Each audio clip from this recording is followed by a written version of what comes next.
mempersilakan Yang Berhormat Kota Merudu.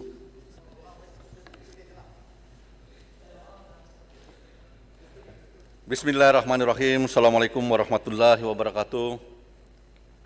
Terima kasih Tan Sri Yang Dipertua. Saya ucapkan berbanyak-banyak terima kasih atas peluang yang telah diberikan untuk saya berbahas dalam ucapan menjunjung kasih pada Tita Duli Yang Maha Mulia Sri Paduka Baginda Yang Dipertuan Agung. Tan Sri Datu Yang Dipertua adalah menjadi tanggung jawab kita sebagai ahli parlimen untuk merealisasikan hasrat dan harapan kita yang telah disampaikan oleh Duli Yang Maha Mulia.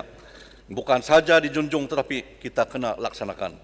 Kerajaan serta semua ahli wakil rakyat disuruh untuk membantu memperkasa ekonomi rakyat dalam sektor pertanian, komoditi, dan juga rantaian bekalan makanan. Kerajaan harus membantu mempertingkatkan usaha dalam meningkatkan hasil para petani, nelayan, dan juga peternak.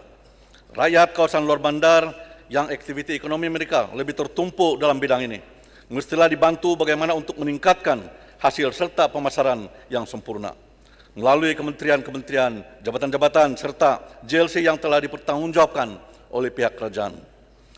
Dengan beberapa plan bantuan keuangan yang disediakan oleh pihak kerajaan, rakyat harus dipermudahkan untuk mendapatkan maklumat yang tepat. Rakyat di bawah sana tidak tahu pun bahwa mereka mempunyai peluang untuk menaik taraf ekonomi mereka dengan pelbagai bantuan yang disediakan oleh kerajaan. Peranan kementerian serta agensi kerajaan perlu dilipat gandakan dalam program penerangan perkara-perkara seumpama ini bagi manfaat rakyat jelata.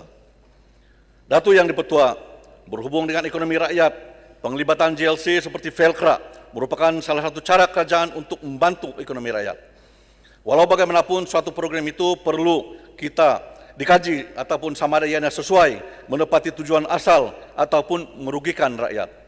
Minggu lepas saya telah diberi taklimat oleh tuan-tuan tanah yang telah diusahakan oleh Velcra di ladang Paku Matunggung dalam daerah Kota Marudu.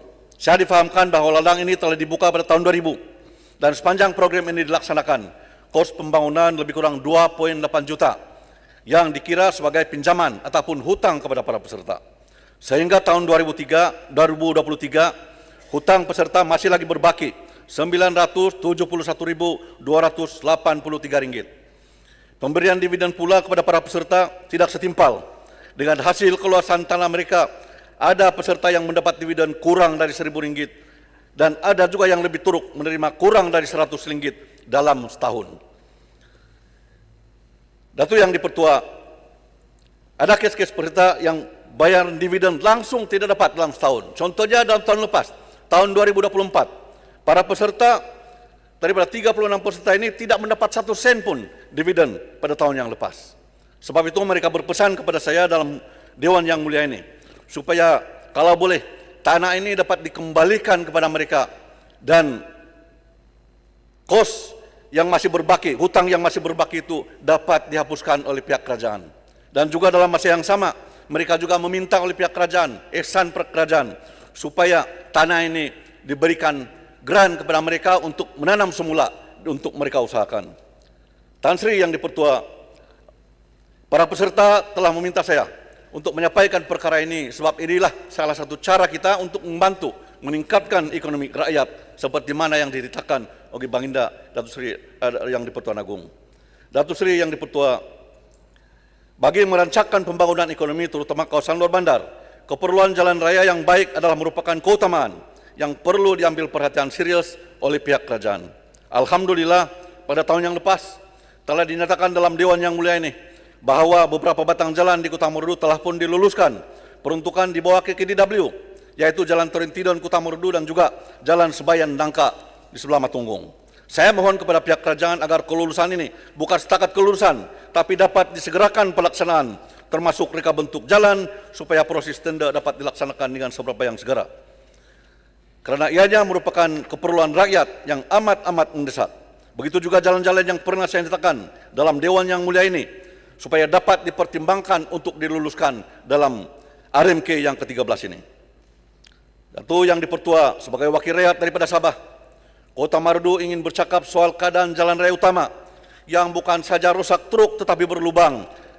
Tengah jalan ada kolam. Keadaan jalan ini bukan saja amat menyusahkan rakyat, tetapi dalam masa yang sama mengancam nyawa rakyat kita. Saya ada menyaksikan depan mata berlaku di Jalan Kota Marudu ke Kota Belud, bagaimana sebuah kereta Proton Iswara telah melantun di atas jalan raya bila tayar depannya masuk ke dalam lubang jalan. Dan insiden ini mengakibatkan ketiga penumpang terkeluar daripada kendaraan tersebut, pemandunya mati serta merta, dan juga 2 penumpang telah cedera parah. Selain dari itu, banyak lagi kemalangan maut yang diakibatkan oleh jalan yang rusak truk ini. 2 minggu yang lepas, penunggang motosikal juga maut ketika masuk lubang di atas jalan raya, dan perkara ini berlaku di kawasan bandaraya yang sepatutnya keadaan jalan mestilah baik dan selamat untuk para pengguna. Datuk Yang Dipertua, siapa yang bertanggung jawab dalam semua kes kemalangan ini? Adakah salah pihak konsesi ataupun tiada pemantauan daripada pihak yang berwajib? Sekiranya syarikat konsesi ini gagal melaksanakan penyelenggaraan jalan dengan sempurna mengikut terma kontrak, kita cadangkan dalam Dewan Yang Mulia ini supaya batalkan kontrak mereka ini. Kita kena sahut cabaran Yang Berhormat Tambun yang sering menyatakan soal tata kelola, soal kualiti kerja. Kota Marudu meminta agar kita mesti tegas soal keselamatan rakyat. Jangan lihat siapa yang tuan punya syarikat tersebut, ambil tindakan dengan kadar yang segera. Jangan biarkan rakyat ataupun banyak lagi nyawa rakyat yang terkorban dengan kelalaian yang berlaku. 2 hari yang lepas, saya balik di kawasan Kota Marudu, Datuk Speaker. Keadaan jalan belum ada perubahan pun. Walaupun sudah diviralkan dalam media sosial, keadaan jalan yang teruk ini. Walaupun ada sedikit lubang di jalan yang telah ditampal, tetapi tidak sampai seminggu tampalan itu akan hilang semula. Yang kita tidak tahu macam mana kualiti konsesi ini telah melaksanakan tanggung jawab. Jalan KK Kota Belud ke Kota Marudu Kudat merupakan jalan persekutuan yang sekarang dikendalikan oleh sebuah syarikat konsesi, masih dalam keadaan yang teruk, lagi ditambah teruk dalam musim tengkujuh. Ini terbukti dengan surat yang telah diutus oleh jurutera bagian kawasan utara JKR Kudat kepada jurutera kanan unit penswastaan penyelenggaraan jalan persekutuan kawasan pantai barat utara JKR Sabah bertarik 21 bulan Januari tahun 2025 yang mengarahkan pemegang konsesi dapat melaksanakan kerja penyelenggaraan dengan kadar yang segera. Saya ingin baca salah satu perenggan pengempat dalam surat JKR tersebut.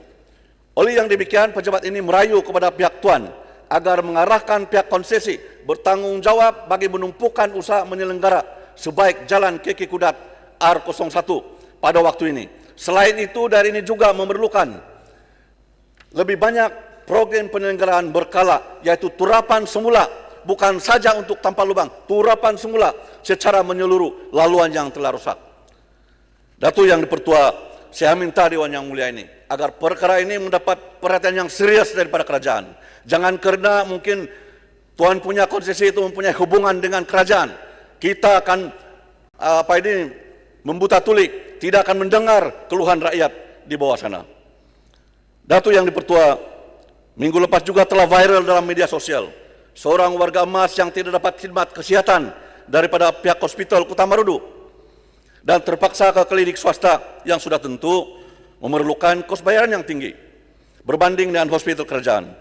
Kita telah mendapat komen daripada pihak pengarah hospital Kota Marudu dan keadaan sebenar bukan begitu. Keluarga pesakit tersebut telah tidak dapat menunggu giliran yang disyorkan oleh pihak hospital dan terus ke klinik swasta yang tidak perlu menunggu lama untuk dilayan. Kita telah juga membuat siasatan lanjut. Perkara seumpama ini banyak berlaku, bukan sekali dua, tapi banyak kali berlaku. Ada yang menunggu daripada pagi hingga ke petang baru tiba giliran untuk diperiksa oleh dokter yang bertugas. Datuk Yang Dipertua, ini disebabkan oleh kekurangan doktor yang ada di Kota Marudu. Saya minta kepada pihak kementerian agar perkara ini dapat dipertimbangkan agar penambahan doktor dan bangunan hospital Kota Marudu yang baru dapat dilaksanakan secara dengan cepat yang mungkin. Datuk Yang Dipertua, perkara lagi yang saya ingin nyatakan sebelum saya mengakhiri ucapan. Saya dapat maklumat dari rekan-rekan parlimen dan juga rakyat di bawah. Mereka berdepan dengan masalah rakyat kita yang amat sukar untuk mendaftar dalam aplikasi dan menyebabkan mereka tercicir daripada bantuan kerajaan. Saya faham ada beberapa kriteria yang diperlukan bagi syarat pendaftaran bagi mereka rakyat kita untuk mendaftar aplikasi. Kita lihat sendiri mereka yang dive dinafikan pendaftaran oleh petugas-petugas yang diamanahkan.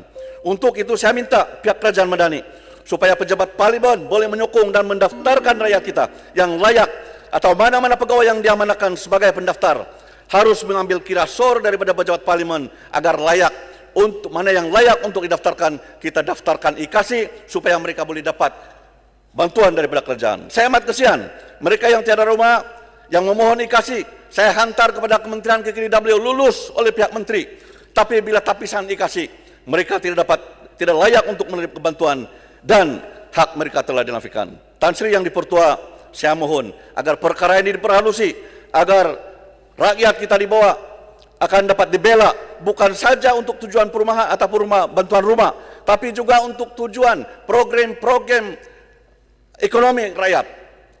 Semua program kita mesti berlandaskan kepada laporan IKASI ataupun register IKASI. Bagaimana rakyat kita yang tidak mempunyai IKASI? Saya minta ketulusan daripada pihak kerajaan agar perkara seumpama ini dapat dipertimbangkan. Seperkara lagi Datuk Seri Yang Dipertua,